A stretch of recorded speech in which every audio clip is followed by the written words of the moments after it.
Mesdames et messieurs, bonsoir, bienvenue dans Total Chan que nous vous présentons cet après-midi depuis le quartier général de la Confédération africaine de football. C'est à l'hôtel Hayat Regency, ici même à Casablanca. Dans un court instant, nous allons parler du Sili, local de Guinée. La Guinée qui va jouer ce dimanche son troisième match. Ça sera face à la Mauritanie, à Marrakech.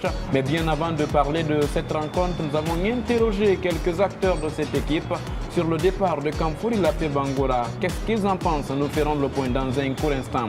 L'ambiance ici à Casablanca, quel est l'impact du championnat d'Afrique des Nations sur les habitants et le commerce? Nous avons fait le point avec Alpha Madi Touré. Nous allons vous en parler dans quelques instants. Installez-vous confortablement. Bienvenue dans cette émission avec une production de Newscom. Une nouvelle fois, bonsoir. Merci donc de nous rejoindre dans Total Chan 2 que nous vous présentons donc. C'est un petit rappel depuis le quartier général de la Confédération africaine de football qui organise cette 5e édition du Chan. Et nous recevons sur ce plateau Alpha Madi Touré. Bonsoir. Bonsoir Alassane, bonsoir à tous. Bienvenue dans cette émission. Merci. On vous avait un tout petit peu perdu de vue. Hein. Exactement. Alors parlons des rencontres qui se sont jouées samedi lors de la deuxième journée des matchs de poule. L'Angola a été opposé au Cameroun. Le Congo a joué face au Burkina Faso. Rapidement, voici pour vous les résultats. C'est l'Angola qui a battu le Cameroun. Deuxième défaite de la formation dirigée par Rigobert Song, l'ancien international des Lions indomptables. 1-0 et le Congo a battu le Burkina Faso. Les étalons qui s'inclinent 2-0 lors de cette deuxième sortie. Le Cameroun qui est définitivement éliminé du Chan. Le Cameroun qui est définitivement éliminé du Chan, c'est très dommage pour cette formation. Vous l'avez rappelé, dirigée par Rigobert Song, qui est un ancien Lion, donc une gloire du football camerounais. Et on le voit que ses premiers pas en tant qu'entraîneur sont des faux pas. Donc on espère pour lui qu'il va pouvoir récupérer, mais c'est vrai que c'est quand même assez incompréhensible de voir cette formation du Cameroun de sortir aussitôt de cette compétition qui est le Chan. Le Chan, donc le Cameroun qui va sortir après deux matchs. Le Cameroun qui finit sur deux revers après deux sorties. On va voir ce que la troisième sortie de cette équipe va donner. Sinon, c'est le Congo aussi qui bat la formation de Burkina Faso 2-0. Une surprise pour cette équipe. Une surprise, non. C'est vrai que le Cameroun a le Congo, j'allais dire, a une très belle formation. On l'a vu depuis le début de ce Chan, même si les automatismes ne sont pas là. Mais c'est une formation donc qui a son mot à dire dans ce groupe D, même si l'Angola n'a pratiquement pas démérité. C'est une poule quand même où c'est un peu serré. La seule équipe qui n'est pas parvenue à se démarquer jusque-là et qui malheureusement va rentrer à la maison, c'est le Cameroun, mais sinon c'est une poule très serrée. Et une poule donc très serrée au classement, mesdames, messieurs, dans ce groupe D. Vous le voyez à l'instant même, le Congo est en tête avec 6 points, l'Angola suit de près avec 4 points seulement. Le Burkina Faso malheureusement ne compte qu'un point. Pendant ce temps, le Cameroun ferme ce tableau avec 0 point. Et tout à l'heure, deux rencontres à suivre, des matchs qui vont se jouer en simultané. Alpha Madi Touré, c'est la règle. Lors de la troisième sortie des équipes, la troisième journée des matchs de poule, vous le voyez au programme. Tout de suite, mesdames, messieurs, le Maroc sera opposé au Soudan. La Guinée, pour l'honneur, va jouer contre la Mauritanie. On rappelle, dans ce groupe, le Soudan et le Maroc sont à égalité avec 6 points pour chacune des formations. Le Soudan, heureusement, qui n'a pas été débouté face à la requête guinéenne. Donc le Soudan part la tête tranquille face au Maroc. La tête tranquille, c'est vrai qu'il y a eu un peu de frayeur pour cette formation du Soudan avec un document costaud qui a été présenté par la Guinée. Il y aurait pu y avoir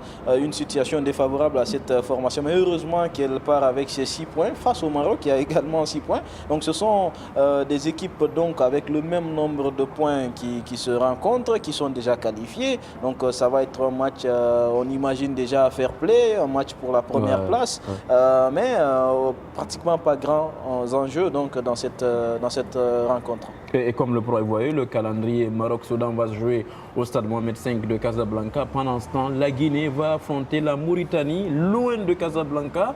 Ça sera à Marrakech. On nous apprend que c'est 3 heures de route en bus. Oui, c'est 3 heures de route en bus. Il y a déjà beaucoup de Guinéens qui sont sur place, en tout cas des journalistes et tout. Et il faut dire que c'est une rencontre pour l'honneur. C'est vrai que la rencontre des mal classés, des mauvais éliminés d'ailleurs. Des mauvais élèves. Ouais, de cette compétition, en tout cas dans le groupe A. Mais on a besoin côté guinéen d'un ascendant moral. C'est vrai que la Guinée est déboutée un peu partout. On perd sur le terrain, on perd sur le plan administratif. Autrement, la Guinée est battue sur et en dehors du terrain. Donc la Guinée a vraiment besoin de mieux rentrer au pays. Et mieux rentrer au pays, ça serait de gagner contre cette formation de Mauritanie qui jusque-là n'a pas prouvé grand-chose dans cette compétition. Comme celle de la Guinée, il faut le rappeler, les Mourabitoun aussi voudraient bien rentrer très bien du côté de Nouakchott avec peut-être un bon résultat. Qui de la Guinée ou de la Mauritanie va s'imposer cet après-midi dans cette rencontre de 3e journée donc du côté de Marrakech? On le saura dans les prochaines heures. Sinon, nous, on reste avec le Sili, cette formation guinéenne qui a vu l'AP Bangoura limogé après la défaite face au Maroc, 3-1 au stade Mohamed V de Casablanca. C'était juste après sa conférence de presse. Il a été remplacé par Damas. Damas aujourd'hui qui dirige le Sili local. Et il faut le rappeler, c'est pour cette seule occasion, Damas est retenu entraîneur du Sili local. Ibrahima Touré, donc, qui est l'adjoint officiel de Kamfori Lapé Bangoura. Il faut dire que c'est une chance pour lui, même si on voit qu'il n'est pas trop enthousiaste. Peut-être qu'il n'est pas habitué à gérer une équipe à un niveau aussi haut. Il a des responsabilités. Il va falloir qu'il puisse les assumer. Alors, il faut le rappeler, mesdames, messieurs, Ibrahima Touré, Damas pour les intimes, c'est l'ancien entraîneur de Gangang FC de Kindia. Nous l'avons rencontré à Marrakech avec Tanou Diallo. Voici comment il parle du départ de Kamfouri Lapé Bangoura. Tristesse, voilà comment il explique. Surtout, il va aussi revenir sur cette responsabilité de diriger cette équipe du Sili local. J'ai accueilli cette nouvelle avec beaucoup de tristesse parce que le premier entraîneur a été enlevé. Alors, le remplacer, je ne pourrais pas dire que c'est une joie pour moi, mais je considère ça une lourde responsabilité pour diriger ce match du dimanche contre la Mauritanie.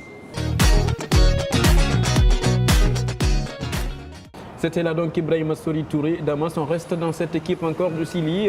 Le gardien s'appelle Abdoulaye Kanté. Il était un ancien de l'association sportive de Kaloum. Il a aussi évolué avec il est en ce moment avec le Oroya. Mesdames, Messieurs, Abdoulaye Kanté parle aussi de tristesse sur ce départ de Kamfouri Lapé Bangoura. Très triste, difficile à comprendre. Je pense que ça ne date pas d'aujourd'hui, peut-être cette décision. Mais bon, voilà, c'est le fait qui a déclenché tout. Et j'espère que nous le regrettons beaucoup, nous les joueurs. Parce qu'on s'est dit tout le temps si, on savait. Parce que c'est un gars qui s'est battu beaucoup pour le football guinéen, pour les footballeurs guinéens en un mot. Et bien voilà. S'il s'en va comme ça, dans ces conditions, on est beaucoup touché moralement et on voulait vraiment le faire honneur. Alpha Madi Touré, on le voit, tristesse de part et d'autre. On sent que c'est difficile d'être confronté à une telle situation pendant une compétition. Les résultats ne sont pas là. L'entraîneur principal, il est viré. C'est son adjoint qui va reprendre la place pour la 3e sortie. C'est pourquoi la tristesse se lit sur ces visages que nous venons de voir. Une double tristesse. Une première tristesse parce que l'équipe est éliminée de la compétition et d'une manière qu'on ne souhaitait pas. Doublement éliminée avec la requête aussi qui n'a pas abouti.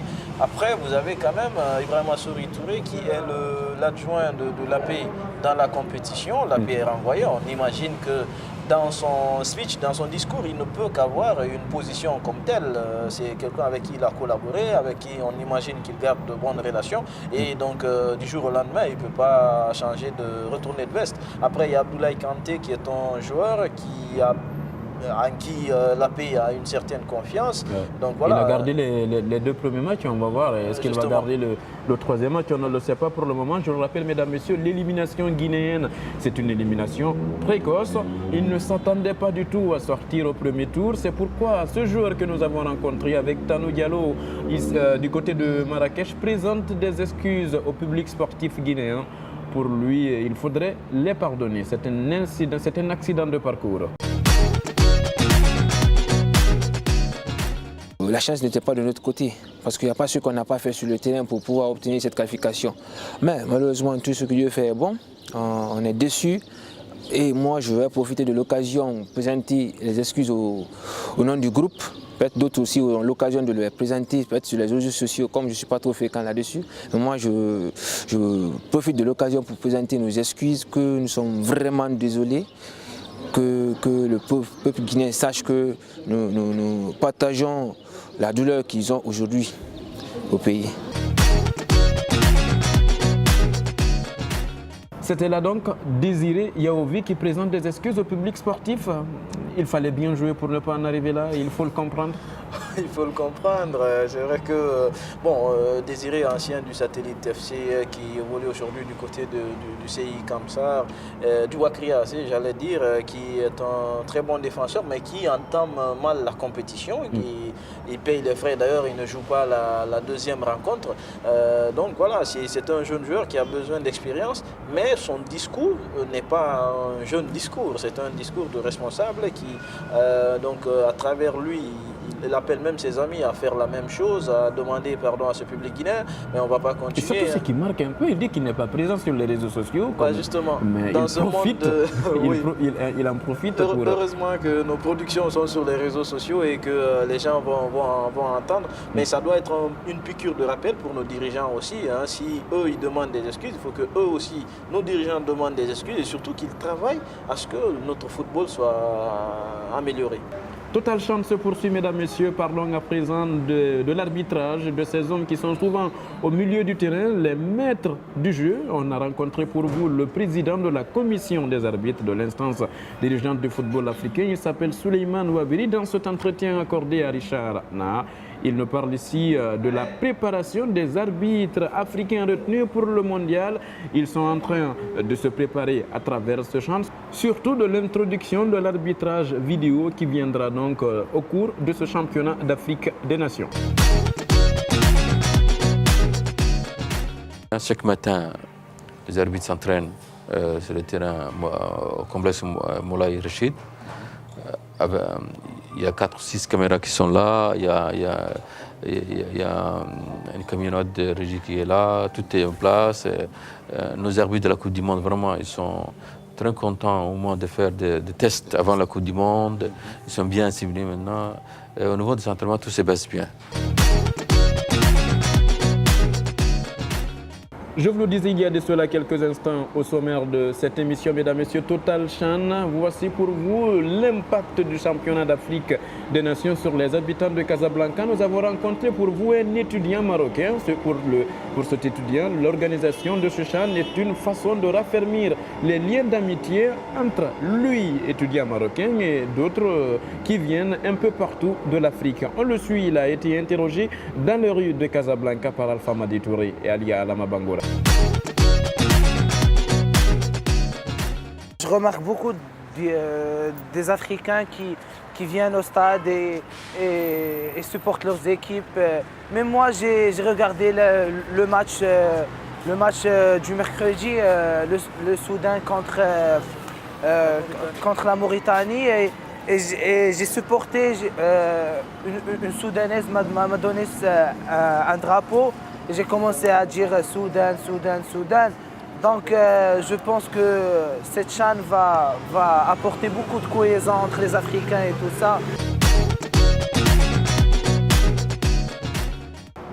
Vous l'avez donc compris, raffermissement des liens d'amitié et de fraternité, ce sont les maîtres mots des différentes disciplines sportives. C'est une façon de s'amuser. Les maîtres mots de la FIFA, c'est sport, c'est sportivité, fair play. Cet étudiant parle de raffermissement des liens d'amitié. Alpha Madi Touré, c'est l'impact du CHAN au Maroc. Oui, l'impact du CHAN, ça ne se limite pas qu'à ce raffermissement des liens d'amitié. Le jeune nous a expliqué qu'il y a beaucoup d'Africains qui sont venus. Le quartier autour du stade Mohamed V est un peu rempli par des gens qui viennent un peu partout à travers l'Afrique.